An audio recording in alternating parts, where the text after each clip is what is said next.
আসসালামু আলাইকুম প্রিয় দর্শক, অন্য মঞ্চের আলাপচারিতায় আপনাদের সকলকে আমন্ত্রণ জানাচ্ছি। বাংলাদেশের রাজনীতিতে ক্ষণে ক্ষণে নতুন নতুন খবরের জন্ম হচ্ছে। নির্বাচন কবে হবে সে ঘোষণাকে ঘিরে বেশ জটিল হয়ে যাচ্ছে অন্দরমহলের রাজনীতি।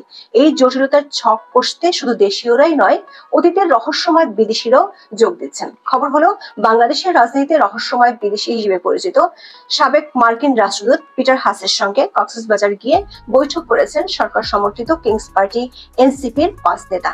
আর তারা বৈঠকটি করছেন এমন একটি দিনে যেদিন ঢাকার মানিক মিয়া এভিনিউতে এনসিপি নেতাদেরকে খুশি করার জন্য জুলাই ঘোষণাপত্র পাঠের অনুষ্ঠান আয়োজন করা হয়েছে। প্রশ্ন হলো, সেদিনই কেন এনসিপির 5 নেতাকে কক্সবাজারে গিয়ে পিটার হাসির সাথে বৈঠক করতে হবে? আবার 5ই আগস্ট দুপুরে এনসিপির কয়েকজন নেতা যমুনায় প্রধান উপদেষ্টার সরকারি বাসভবনে গিয়ে তার সাথে বৈঠক করেছেন। বাংলাদেশের কিছু গণমাধ্যমের খবর হলো, অধ্যাপক ইউনূস 5ই আগস্ট রাতে জাতির উদ্দেশ্যে ভাষণ দিতে পারেন। সেই ভাষণে তিনি কবের মধ্যে নির্বাচন হতে পারে এবং সে বিষয়ে নির্বাচন কমিশনকে প্রস্তুতির কথা বলতে পারেন। এমন পরিস্থিতিতে নেট দুনিয়ায় অনেকের আশঙ্কা, নির্বাচন ঠেকাতে কি কিংস পার্টির এমন সাগর ও নদীর পাড়ের তৎপরতা? বিস্তারিত জানতে চলুন যাওয়া যাক বিশ্লেষণ।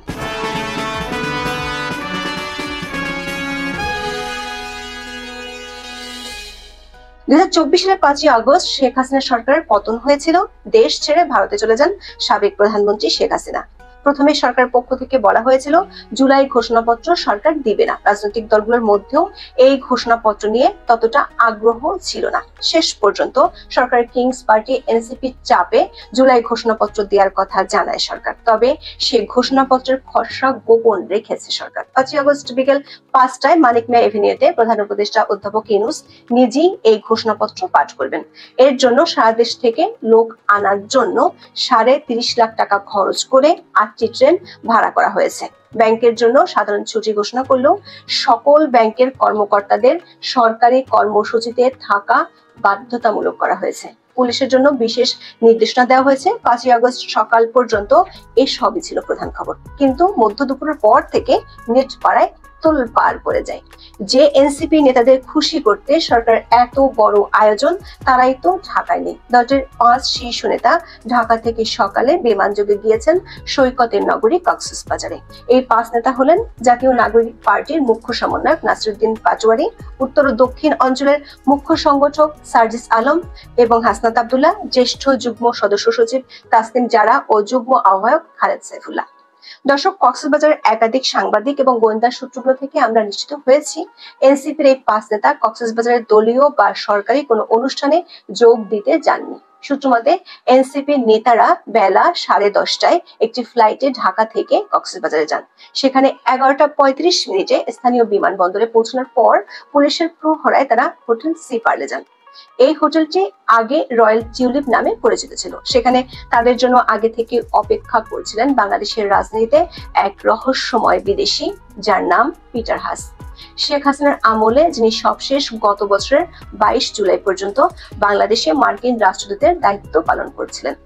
কক্সবাজার একাধিক সূত্র বলছে, কক্সবাজার স্থানীয় পুলিশকে এনসিপি নেতারা তাদের এই বৈঠকের কথা আগে থেকে জানায়নি। শুধু পুলিশের উচ্চ পর্যায়ের এক কর্মকর্তার মাধ্যমে কক্সবাজারের গোয়েন্দা পুলিশের মাধ্যমে নিরাপত্তা প্রোটোকলের ব্যবস্থা করা হয়েছিল। কিন্তু সামাজিক মাধ্যম এবং গণমাধ্যমে পিটার হাসের সাথে এনসিপি নেতাদের বৈঠকের খবর ছড়িয়ে পড়লে টনক নড়ে এনসিপি নেতাদের। তড়ি ঘড়ি করে 2 নেতা নাসিরুদ্দিন পাটোয়ারী এবং তাসনিম জারা দাবি করেন এই বৈঠকের খবর একেবারেই ভিত্তিহীন। তারা ব্যক্তিগত সফরে কক্সবাজার গিয়েছিলেন।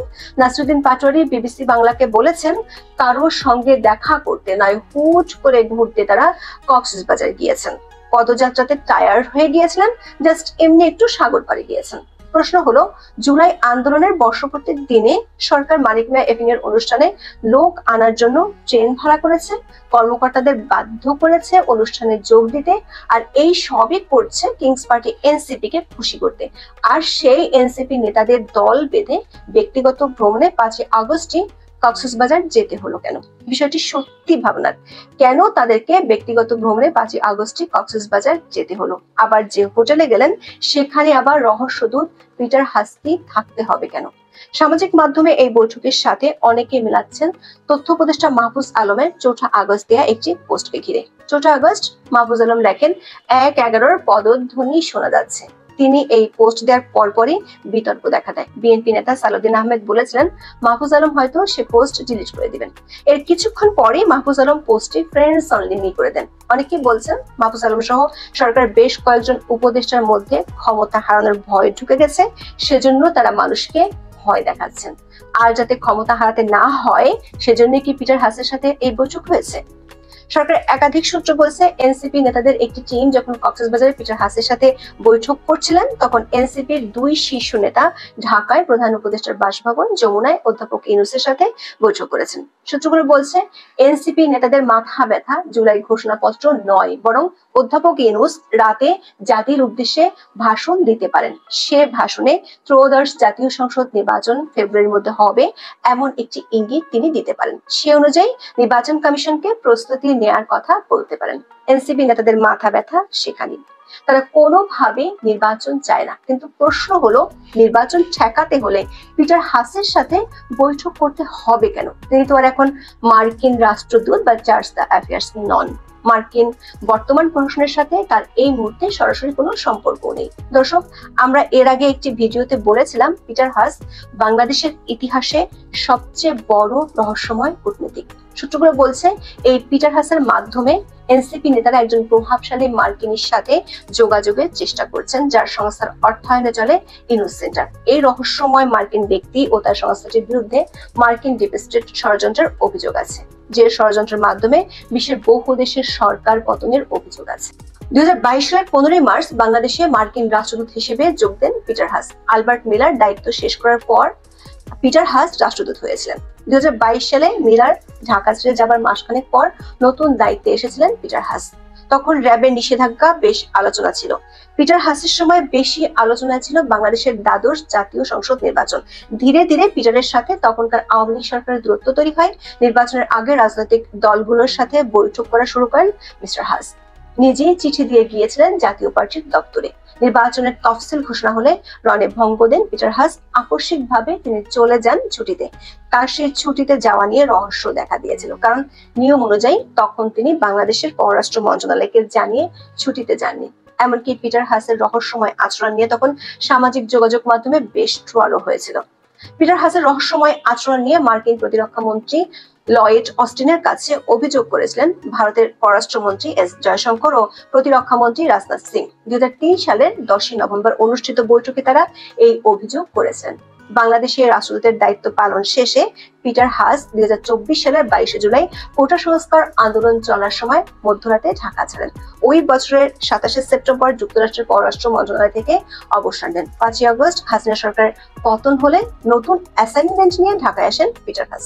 এর জন্য তিনি ভাঙেন যুক্তরাষ্ট্রের 150 বছরের পুরাতন রিভলভিং ডোর আইন। 2024 সালের 30 সেপ্টেম্বর পিটার হাস যোগ দেন যুক্তরাষ্ট্রের বেসরকারি জ্বালানি প্রতিষ্ঠান অ্যাক্সিলারেট এনার্জিতে। অ্যাক্সিলারেট এনার্জি হলো তরলীকৃত প্রাকৃতিক গ্যাস বা এলএনজি রপ্তানিকারক মার্কিন বহুজাতিক কোম্পানি। এই কোম্পানির স্ট্র্যাটেজিক উপদেষ্টা পদে যোগ দেন পিটার হাস। 27 সেপ্টেম্বর কোম্পানিটি এক সংবাদ বিজ্ঞপ্তির মাধ্যমে পিটার হাসের যোগদানের তথ্যটি জানিয়েছিল। পিটার হাসের বিরুদ্ধে উত্থাপিত প্রথম অভিযোগটি হলো তিনি 150 বছরের পুরানো আইন ভেঙে একটি বেসরকারি কোম্পানির উপদেষ্টা হয়েছেন। কক্সবাজারে পিটার হাস এবং জাতীয় নাগরিক পার্টি নেতাদের মধ্যে অনুষ্ঠিত বৈঠকটি বাংলাদেশের ভূ রাজনৈতিক প্রেক্ষাপটে একটি গভীর রহস্যের জন্ম দিয়েছে। পিটার হাসের বিতর্কিত কূটনৈতিক অতীত এবং অ্যাক্সিলারেট এনার্জির কৌশলগত উপদেষ্টা হিসেবে তার বর্তমান ভূমিকা, যা বাংলাদেশের জ্বালানি স্বার্থের সাথে সরাসরি জড়িত, এই বৈঠককে আরো জটিল করে তুলেছে।